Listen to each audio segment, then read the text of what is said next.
하나를 뽑으라고 한다면 사랑하는 사람과의 이별일 것입니다. 그래서 장례식장마다 감당하기 힘든 눈물과 통곡이 넘쳐나고 있는 것이 현실입니다. 그런데 이처럼 세상에서 죽음을 슬퍼하는 이유는 크게 두 가지입니다. 첫째는 죽음을 끝이라고 생각하기 때문입니다. 그래서 죽음 이후에 더 이상 사랑하는 사람을 만날 수 없고 또 완전히 소멸되어졌다라고 생각하기 때문에 그 죽음 앞에서 통곡하는 모습을 보이게 되는 것입니다. 또 두 번째는 이 죽음 이후의 삶이 이 지금 이 세계 삶보다 불행하다라고 여겨지고 있기 때문입니다. 즉 이 땅의 삶이 더 행복합니다. 이 행복한 삶을 떠나 알 수도 없는 저 어둠과 같은 불행한 곳으로 떠났다라고 생각하니까 이 죽음을 슬퍼하는 것이죠.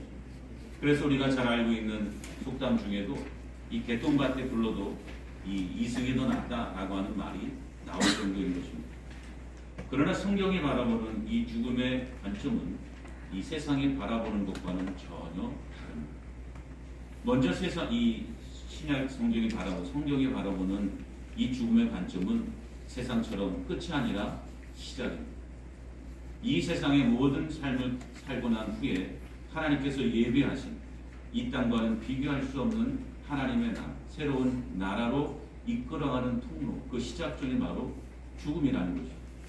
그리고 죽음은 이처럼 하나님께서 예비하신 나라, 이 땅의 것과는 비교할 수 없는 눈물과 근심과 고통이 옵니다.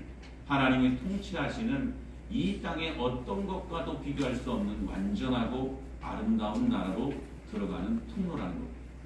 즉 이처럼 세상이 가지고 있는 죽음의 관점과 성경이 가지고 있는 죽음의 관점은 완전히 정반대인 것이죠. 특별히 오늘 본문의 이 말씀은 이 죽음에 대한 관점이 세상과 얼마나 차이가 있는가, 전혀 다른가 우리에게 보여주고 있습니다. 오늘 이 본문의 이사야서 57장이 이 본문에 나오는 죽음의 관점은 무엇인가 하면 죽음은 하나님의 사랑이랍니다. 사실 세상의 관점은 죽음은 저주요, 심판이요, 참 무서운 말입니다. 그래서 누구라도 죽음이 나에게 오지 않길 바라고 천년만년 내가 불사하는 삶을 살고자 하는 것이 사람의 마음인 것입니다.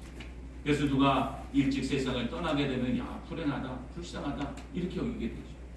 그러나 성경은 우리에게 분명하게 이렇게 말하고 있습니다. 믿는 자에게 있어서 죽음은 하나님의 사랑이다.